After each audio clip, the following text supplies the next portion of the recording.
Llegó el momento de las noticias del misterio y Javier hoy nos trae unas noticias muy interesantes que yo os adelanté en el sumario. Hola Javier, ¿qué tal? ¿Cómo estás?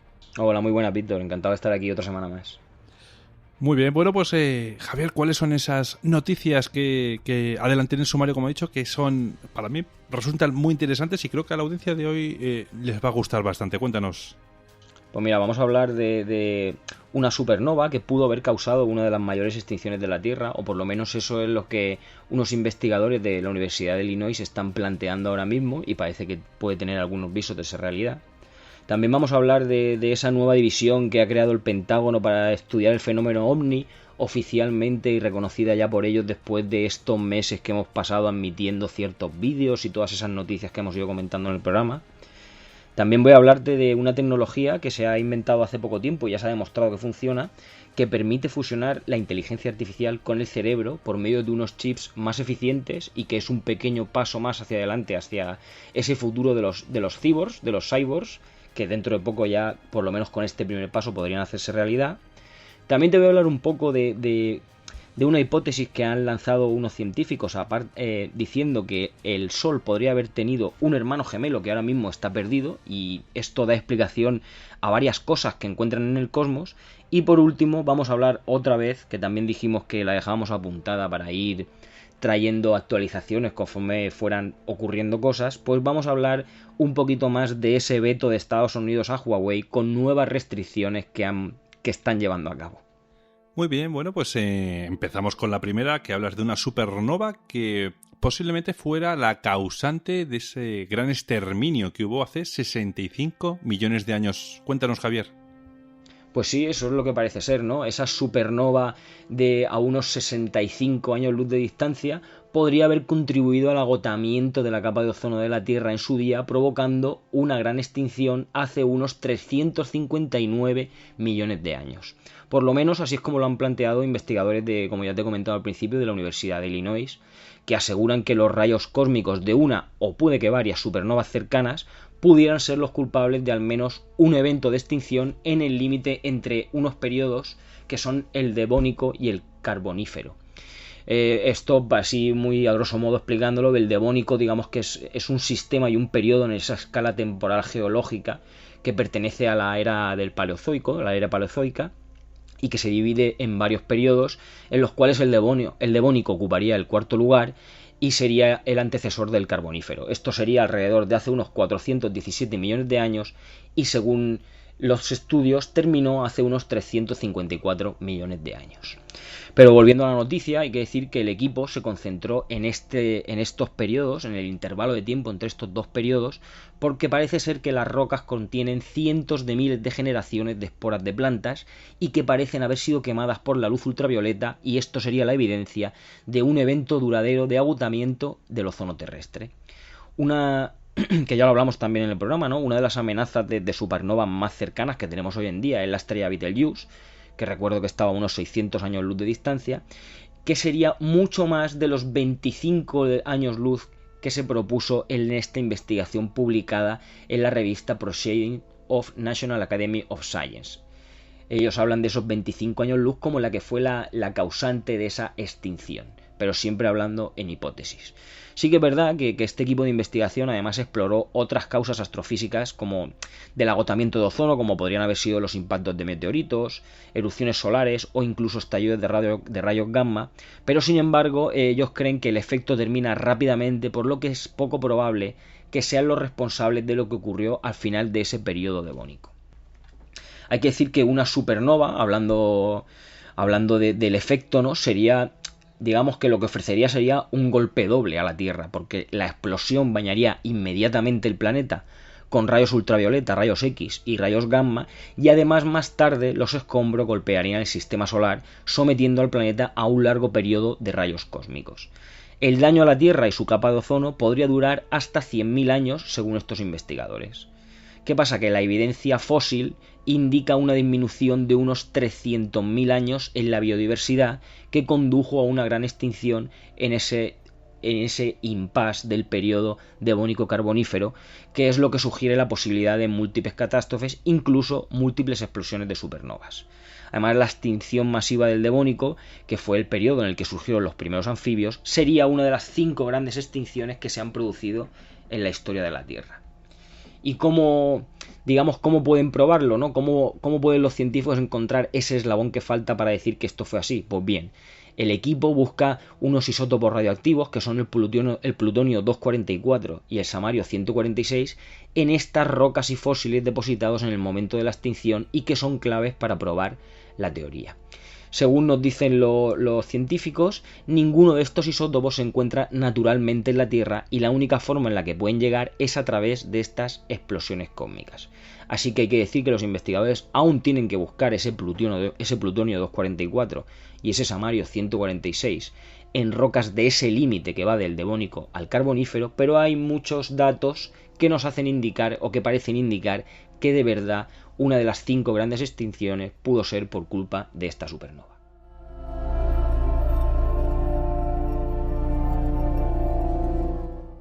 La segunda noticia habla sobre el Pentágono, que al parecer ha creado una división para estudiar el fenómeno OVNI. ¿Por qué han tomado esa decisión ahora, Javier, y no antes? ¿Qué les ha llevado a decir ya es hora? Pues mira, todo esto viene desde que en abril de este año empezáramos de nuevo con esas grabaciones de avistamientos de ovnis que todos conocemos ya, que fueron realizados por pilotos aéreos entre 2004 y 2015, ¿no?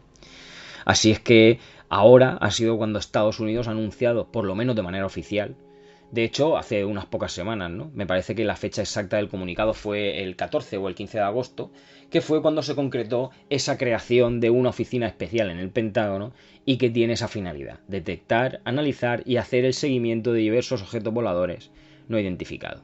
Fue, como ya te he dicho, informado a través de un comunicado y además tiene su nombre propio, ¿no? La denominación oficial es Fuerza de Tareas para los Fenómenos Aéreos No Identificados, con sus siglas UAPTF. Dicha unidad de investigación de estos objetos que crucen el cielo, ¿no?, estadounidense va a depender de la Marina. Pero su objetivo central, tengo que decir que no va a ser tanto establecer contacto con seres extraterrestres, como sí va a ser detectar posibles maniobras de espionaje realizadas por otras potencias mediante esos objetos de alta tecnología en el espacio aéreo del país. Según reza el mismo comunicado que hizo la encargada del Departamento de Defensa de los Estados Unidos, que es Susan Gough, la intención es comprender y mejor la naturaleza y el origen de estos fenómenos voladores que no pueden ser identificados. La noticia, como ya te he comentado, viene a raíz de todo esto, ¿no? De todos estos avistamientos ovni realizados, porque en ese momento esos vídeos que fueron oficializados por el gobierno norteamericano, como era normal, se convirtieron en tendencia, y entonces ya en ese momento, me parece que también cuando lo comentamos la primera vez en el programa, ya lo comentamos, Víctor, ahí en ese momento ya se empezaba a hablar de la creación de esa oficina especial para el seguimiento de estos fenómenos, algo que al final ha acabado ocurriendo, como ya te he comentado, en el pasado mes de agosto. Esta fuerza de tareas para los fenómenos aéreos no identificados se va a encargar de detectar, como ya te he dicho, aquellos objetos que constituyen una posible amenaza para la seguridad nacional de los Estados Unidos, según se explicaba en el comunicado oficial que te he dicho del Departamento de Defensa. Digamos que para poner en contexto la apertura de esta oficina, hay que decir que varios miembros del Congreso y del Pentágono llevaban ya mucho tiempo expresando su preocupación por los objetos aéreos y la amenaza que estos representaban para las bases aéreas estadounidenses.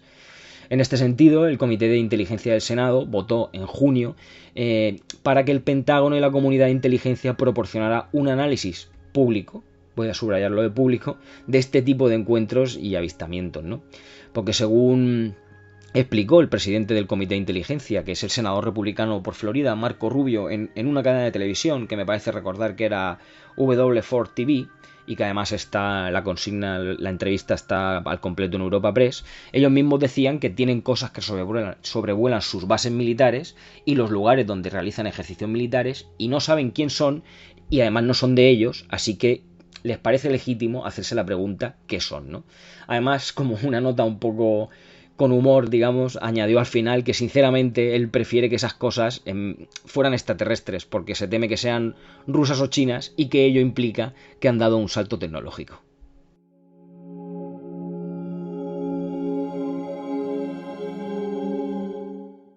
En la tercera noticia nos vas a hablar sobre una nueva tecnología que parece que ya es posible fusionar los cerebros humanos con la inteligencia artificial. Hablaste antes de cyborgs.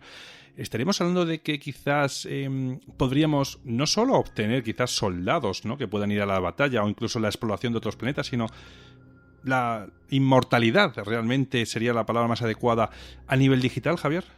Bueno, yo creo que eso será muy a largo plazo, porque ahora mismo estamos en pañales, ¿no? Por lo menos eso es lo que nos demuestra este primer estudio de los investigadores de la Universidad de Delaware en Estados Unidos, y que ha desarrollado esta tecnología, sí, podemos llamarla cyborg, que permite fusionar de forma segura ciertos dispositivos electrónicos con tejido humano. En principio, y por lo que han probado ahora mismo, es para rastrear tumores o incluso reparar lesiones. Este resultado, que fue presentado hace pocas semanas en la reunión y exposición virtual de otoño de 2020 de la American Chemical Society, ha resuelto el primer gran desafío, que era impedir el rechazo de un chip por el cuerpo humano. ¿Cómo lo han conseguido? Pues mira, utilizando componentes electrónicos orgánicos y flexibles para fabricar este chip en lugar de los materiales rígidos que se usaban como el silicio, y luego además los han recubierto con materiales ecológicos que además son más eficientes en energía. Más concretamente, digamos que han desarrollado nuevos recubrimientos para chips humano-máquina, que es como lo han llamado ellos, que además no crean cicatrices en los tejidos una vez que se implantan. El profesor David Martin, que es el director de esta investigación, ha explicado en un comunicado que se les ocurrió la idea de usar un recubrimiento ecológico del chip orgánico mientras intentaban conectar un dispositivo electrónico a un cerebro. Los materiales microelectrónicos tradicionales, como podrían ser el silicio, el oro, el acero inoxidable o el iridio, provocan cicatrices cuando se implantan. Así que, ¿cuál es el problema? Pues que cuando estos circuitos integrados se aplican al tejido muscular o al cerebral, las señales eléctricas deben fluir bien para que funcionen correctamente. Sin embargo, esas cicatrices que se generan al implantarlo interrumpen esta actividad. Así que, para resolver el problema, los investigadores han utilizado un recubrimiento que además fue utilizado anteriormente, por ejemplo, para evitar la carga estática en las pantallas electrónicas que tenemos todos en nuestra casa hoy en día. Pues bien, este recubrimiento también hace que los chips sean menos abrasivos para el entorno biológico. Y después de las pruebas, los investigadores han descubierto que hay un polímero que tiene las propiedades necesarias para poder interconectar ese hardware con el tejido humano. Hablando del polímero, ellos lo conocen como poli, así tal cual, realmente es 3,4 etilendioxiotiofeno. Las siglas con las que ellos la llaman, para no repetir tantas veces en el estudio este nombre tan complicado, es PEDOT, P-E-D-O-T. Pues esto ha mejorado drásticamente el rendimiento de estos implantes médicos al reducir esa resistencia y aumentando así la calidad de la señal y la vida útil en la batería de los pacientes. Desde entonces, el profesor Martin ha conseguido que este polímero actúe como un sensor para detectar las primeras etapas de una enfermedad, por ejemplo. También ha creado un polímero que lleva en sí dopamina y que desempeña un papel clave en los comportamientos adictivos de las personas. También existen otros polímeros funcionales que contienen ciertos neurotransmisores y que pueden también integrarse en estos chips y que se van a usar para detectar y tratar enfermedades del cerebro y del sistema nervioso. El profesor Martin dice que estos materiales híbridos, que son biológicos sintéticos, podrían ser útiles incluso para fusionar la inteligencia artificial con el cerebro humano. Y como decíamos al principio, Víctor, aunque esos verdaderos cyborgs, en parte seres humanos, ¿no?, y en parte máquinas o en parte robóticos, todavía son de ciencia ficción, sí que es verdad que parece que estos investigadores pueden haber descubierto esa forma de integrar la electrónica en el cuerpo y haber dado ese primer paso y a ver hasta dónde llegamos con esta colaboración humano-máquina.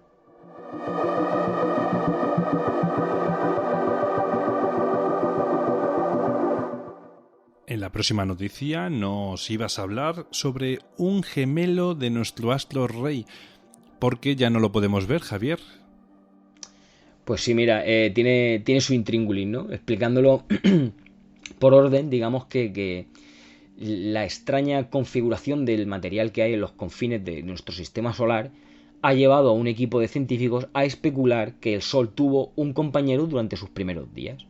Curiosamente, hay que decir que este escenario podría explicar la presencia de ese supuesto planeta 9 si realmente existiera. hablando así por encima un poco, hablando del planeta 9 o del noveno planeta, o Fati, que es el nombre que realmente se le dio provisionalmente, ¿no? Dado a ese hipotético, siempre hablando hipotéticamente, planeta helado de gran tamaño que podría existir en el sistema solar exterior, principalmente a partir de un estudio que fue publicado el 20 de enero de 2016 en el Astronomical Journal y que fue hecho por los astrónomos del Instituto Tecnológico de California, Michael E. Brown y Konstantin Batygin. La existencia de este planeta puede, digamos, inferirse, digamos que se puede adivinar, ¿no?, por el comportamiento de cierto grupo de objetos que hay más allá de Neptuno y que, según informes de prensa de enero de 2016, el astrónomo Michael E. Brown situaría las probabilidades de la existencia de este planeta 9 en un 90%, pero como ya te he dicho, es hipotéticamente, simplemente lo he explicado para que la gente tenga un poco una idea de qué es ese supuesto planeta 9, ¿no? Este gemelo hipotético de nuestro Sol, según este primer estudio, desapareció hace mucho tiempo, pero se podrían ver rastros de él en esa sobreabundancia de material que está ubicado dentro de la nube de Oort exterior, según esta nueva investigación publicada en The Astrophysical Journal Letters. Hablando de la nube de Oort, para que también nos quede muy claro por lo menos un poco el concepto, hay que decir que es la región que está más lejos del sistema solar y reside mucho más lejos que los planetas exteriores y el cinturón de Kuiper. A diferencia del cinturón de Kuiper, que tiene, digamos, esa forma de rosquilla, ¿no?, esa forma esférica, la nube de Oort es una capa, digamos, aunque también sea esférica, pero digamos que es una especie de masa, una especie de capa masiva y además bastante gruesa que envuelve todo el sistema solar. La nube interior de Oort comienza alrededor de 1000 AUs del Sol. Las AUs, digamos que un AU es la medida con la que los astrónomos miden la distancia promedio de la Tierra al Sol, ¿no? Pues digamos que esta nube interior de Oort comienza alrededor de 1000 AUs, o sea, alrededor de 1000 veces la distancia promedio de la Tierra al Sol, mientras que el borde exterior de esta nube de Oort estaría alrededor de unos 100.000 AU, o sea, 100.000 veces la distancia promedio de la Tierra al Sol. Esta región del espacio, además, está llena de miles de millones, posiblemente billones, de objetos rocosos y helados que quedaron de la formación del sistema solar. Según este nuevo artículo, esa sobreabundancia de material que se presume, porque realmente todo esto es supuesto, en la nube exterior de Oort sería el resultado de la primera etapa de nuestro Sol, que entonces estaría funcionando como un sistema binario, serían dos estrellas. Además, el nuevo artículo presenta una elegante solución al problema de la superpoblación, y es que sería este segundo Sol. Según el artículo escrito por los astrónomos Avi Loeb y Amir Siraj del Centro de Astrofísica de Harvard y Smithsonian, un compañero estelar del Sol aumentaría la posibilidad de atrapar objetos del cúmulo del nacimiento del Sol. El Sol y su compañero actuarían como una red de pesca que atrapa objetos gravitacionalmente cuando pasan cerca de una de las dos estrellas y pierden energía levemente. Cuando se refiere a cúmulo de nacimiento, el Loeb se refiere a un cúmulo de estrellas que digamos que surgieron juntas de la misma nube molecular, que también ellos lo llaman guardería estelar. Los cúmulos de estrellas eventualmente hay que decir que se dispersan, ya sea por los fuertes vientos estelares o esas fuerzas gravitacionales que hay de las mareas, ¿no?, ejercidas por las propias galaxias, o sea, por la Vía Láctea. El supuesto gemelo del Sol se habría alejado mucho, mucho y muy lejos. Este segundo Sol hipotético, para atrapar este exceso de material del que estamos hablando todo el rato, requeriría una masa comparable a la propia de nuestro Sol ahora mismo. Entonces, ellos han llegado a la conclusión de que básicamente sería un gemelo y que estas dos estrellas habrían estado separadas entre sí aproximadamente por estos 1000 AU, esas 1000 veces la distancia promedio de la Tierra al Sol, según el nuevo modelo que ellos han estado estudiando. Además, según dice el estudio, se habrían perdido grandes cantidades de material celeste cuando las dos estrellas se separaron, pero los autores del estudio sostienen que ha quedado suficiente material para explicar esa nube de Oort. Las estrellas pasajeras en el cúmulo del nacimiento probablemente fueron responsables de separar al Sol de ese supuesto compañero, pero no antes de que nuestro sistema solar capturara de su población exterior varios objetos, a saber, por ejemplo, ellos cuentan con que la nube de Oort es fruto de esta fuerza gravitacional y muy posiblemente ese escurridizo y supuesto planeta 9. Una historia sobre, aparte de la que te he contado, ¿no? Como del planeta 9, y que estos mismos científicos de este estudio han lanzado, es que se formó como un gigante gaseoso en el sistema solar interior, pero que fue empujado poco a poco hacia el sistema solar exterior después de acercarse demasiado a Júpiter. Además tiene un nuevo artículo que ofrece un escenario alternativo, y es que el planeta 9 fue capturado por nuestro sistema solar. Pero no voy a entrar mucho más en lo del planeta 9, Víctor, porque ya te digo que todos son suposiciones. Hay que decir, y finalizando la noticia, que el próximo observatorio, que es Vera C. Rubin, que está programado para abrir en 2021, si todo sale bien, tiene el potencial de por lo menos de probar o de intentar probar la existencia de ese planeta 9.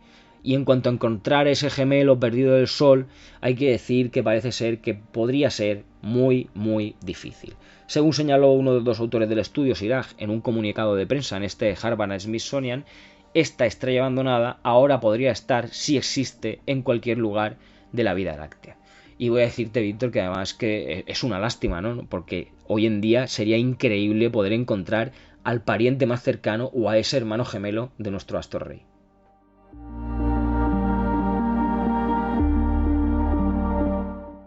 Y ya para terminar con la sección de Javier, vamos a hablar sobre las restricciones que todavía le sigue imponiendo a Estados Unidos a Huawei. O sea, todavía le siguen oprimiendo y sigue esa eterna guerra de la que ya llevamos varios programas hablando de ella, y esto nunca se va a acabar. Háblanos, Javier, ¿cuáles serían esas nuevas restricciones que han aparecido ahora? Pues sí, mira, como bien has dicho, el Departamento de Comercio de Estados Unidos ha anunciado ciertas nuevas restricciones sobre Huawei Technologies. Y esto está destinado a cortar el acceso de la empresa china a varios chips disponibles comercialmente, y la más reciente de ellas es una relación cada vez más tensa entre las dos economías más grandes del mundo, la que nos lleva a todo este tipo de restricciones. Los cambios que el departamento ha anunciado en una declaración escrita hace pocos días se basan en las restricciones anunciadas en mayo, además agregando 38 socios más de Huawei en 21 países a una lista negra económica a medida que Estados Unidos busca limitar esta adopción de la tecnología 5G de la compañía. Además, como todos bien sabemos, además palabras en boca de su propio presidente en una entrevista que hizo hace poco, me refiero a Donald Trump, no queremos sus equipos en Estados Unidos porque nos espían. Esto es literal. Así que la medida es el ataque más reciente en esas crecientes tensiones entre Washington y Pekín por todo, desde los orígenes de la pandemia del COVID-19 hasta el control cada vez más estricto de China sobre Hong Kong. A pesar de la decisión de Estados Unidos, el secretario de Comercio, que es Wilbur Ross, dijo hace pocos días en una entrevista a Fox Business que las conversaciones con China continúan en varios niveles, aunque ya empieza a perder algo de credibilidad. Es probable que las restricciones afecten aún más tanto a las estaciones base 5G como a los negocios de teléfonos inteligentes para Huawei, porque dependen en gran medida de esos chips extranjeros para fabricarlos, lo que debilita aún más la ambición de China de desempeñar un papel clave en ese despliegue global de la tecnología 5G. Los inventarios de Huawei de ciertos chips de diseños propios esenciales, hay que decir que está previsto que se empiecen a agotar a principios de 2021. ¿Qué pasa con esto? Pues que Nokia, por ejemplo, y Ericsson se van a beneficiar de esas crecientes dificultades de Huawei en sus capacidades 5G, mientras que es probable que sus rivales más directos, por lo menos nacionales, ¿no?, en teléfonos inteligentes como Xiaomi, Oppo o Vivo, tengan una mayor participación en el mercado chino. La compañía ha rechazado durante mucho tiempo todas las acusaciones de que su tecnología se puede utilizar para espiar a países o empresas extranjeras. Pero todas las empresas de chips que trabajan para Huawei, sin importar dónde se encuentren, van a estar sujetas a licencias. Ya lo dijo un funcionario comercial, y además agregó que incluso las empresas extranjeras que se vean afectadas, siempre que utilicen software y equipos de diseño estadounidense, van a tener que estar sujetas a estas licencias. ¿Eso qué significa? ¿Qué significa? Pues que es posible que las principales empresas de chips asiáticas y europeas, y nombrando alguna, pues podría ser MediaTek, Samsung Electronics, NXP Semiconductor, STM Microelectronics, todas estas van a necesitar una licencia especial para continuar con los envíos a Huawei. Hay pocas empresas de semiconductores en el mundo, incluidas las de China, que además no dependen de los software de los Estados Unidos. También diciéndote alguna, pues por ejemplo me suena Synopsys Incorporated y Cadence Design, que es la que también se encarga de crear estos planos de chips. muchas empresas que fabrican chips físicos, incluida la empresa china Semiconductor Manufacturing, utilizan equipos de los estadounidenses Applied Materials Incorporated y Lam Research. ¿Qué pasa? Pues que entre los clientes de estas empresas, ¿no?, como Synopsys, como te he comentado, y Cadence, MediaTek, por ejemplo, que es de Taiwán, se ha convertido en el principal proveedor de chips de Huawei después de que otra de las empresas, que es Taiwan Semiconductor, dijera que ya no enviaría chips a la empresa china después del 15 de septiembre. Y eso se debe a las reglas de control de exportación de Estados Unidos, que las implementó en mayo y que prohibía a las empresas fabricar chips basados en el diseño de Huawei utilizando equipos estadounidenses. Así que las últimas restricciones estadounidenses sobre Huawei son negativas para los fabricantes de chips europeos, según ya se dijeron varios analistas.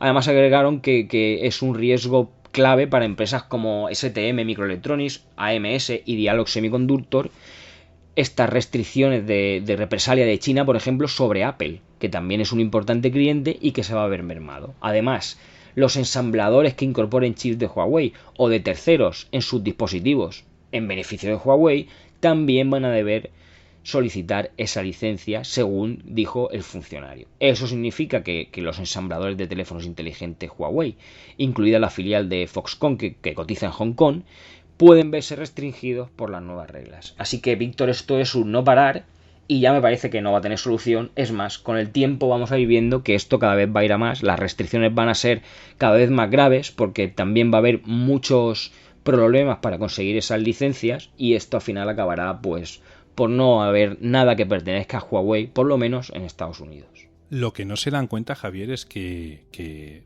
el mundo realmente necesita a China para la gran mayoría de sus componentes, como bien has venido diciendo, y no está preparado ni Estados Unidos ni ningún otro país realmente para proporcionar esa demanda que tenemos de tecnología, por decirlo de alguna manera, no alimentos, sino nos vamos a basar solamente en el apartado de tecnología y tal. Entonces, esta lucha es a largo plazo, pero muy, muy a largo plazo, porque tenemos que perder esa dependencia de ese país. Sí, claro, es muy a largo plazo, pero como bien te he dicho ya hay algunas empresas de Taiwán que fabricaban estos chips que de entrada ya dicen que a partir de cierta fecha de septiembre ya no los van a fabricar. Y las propias existencias de Huawei te dice que a principios de 2021 van a empezar van a empezar a escasear, se va a empezar a quedar sin chips, con lo cual yo imagino que igual que Estados Unidos lo veta, será el momento de que Huawei empiece a trabajar con otros en otras zonas, sobre todo de Europa y del mundo, ¿por qué no?, para empezar a buscar esos nuevos aliados, porque es que si no, al final todos sabemos cuál es la guerra que tienen Estados Unidos y China, pero Estados Unidos, con su poder económico y su manera digamos, de poner ese muro entre ellos y China, si al final lo consigue, pues es lo que te digo, creo que Huawei va a tener que buscarse nuevos aliados en otras fronteras. Sí, bueno, mira, curiosamente, no sé de dónde procede ahora mismo el procesador Snapdragon, creo que es americano, pero a lo mejor me estoy metiendo donde no es, ¿no?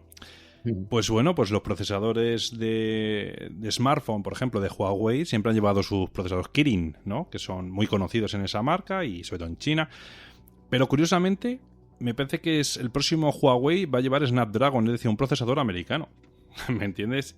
Teniendo que creo que es americano, sé que chino no es. O sea, que por eso te digo, creo que es americano. Entonces, por eso te digo que controversia, ¿no? O sea, Estados Unidos le prohíbe la venta de cosas de Huawei, le veta y le quitan también procesadores de la marca de otros países que le fabricaban y sin embargo ellos mismos se lo fabrican. Yo creo que aquí hay una historia muy rara que no nos estamos enterando, no nos están contando y es: te aprieto por aquí, te doy por allí, ahora hacemos esta pantomima. No lo sé, Javier, porque la verdad es que no entiendo yo a este presidente, no sé hasta dónde quiere ir realmente y qué es lo que quiere conseguir.